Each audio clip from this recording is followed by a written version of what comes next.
Guys, ഈ വീഡിയോയുടെ എൻഡിൽ ഒരു കിട്ടിലൻ 1v2 ഉണ്ട്. അതിന് മുമ്പായിട്ട് ഈ ഒരു 1v2 ഇതിന് ശേഷം വരുന്നൊരു 1v3 കണ്ടു നോക്ക്.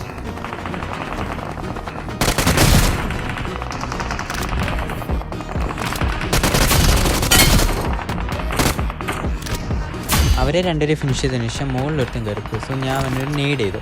അതിനുശേഷം ഇവൻ്റെ ടീംമേറ്റ് ലെഫ്റ്റിൽ നിന്ന് തന്നെ പുഷ് ചെയ്യാം.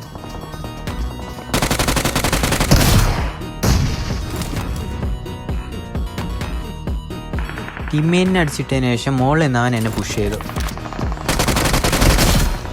എന്നെ ഫിനിഷ് ചെയ്ത ഉടനെ തന്നെ എൻ്റെ ടീമിലെ മൂന്നാമത്തെ ആൾ എന്നെ ലെഫ്റ്റിൽ നിന്ന് പുഷ് ചെയ്തു.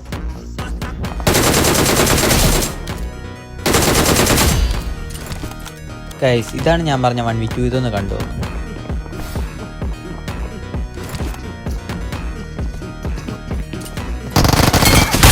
വീഡിയോ ഇഷ്ടപ്പെട്ടെങ്കിൽ ലൈക്ക് ചെയ്യാനും ചാനൽ സബ് ചെയ്യാനും മറക്കല്ലേ. ഉടനെ തന്നെ ഒരു ഫുൾ വീഡിയോ വരുന്നതായിരിക്കും. ഫുൾ ക്ലച്ചസ് ആയിട്ടൊരു ഫുൾ വീഡിയോ. സോ എല്ലാവരും സപ്പോർട്ട് ചെയ്യുക.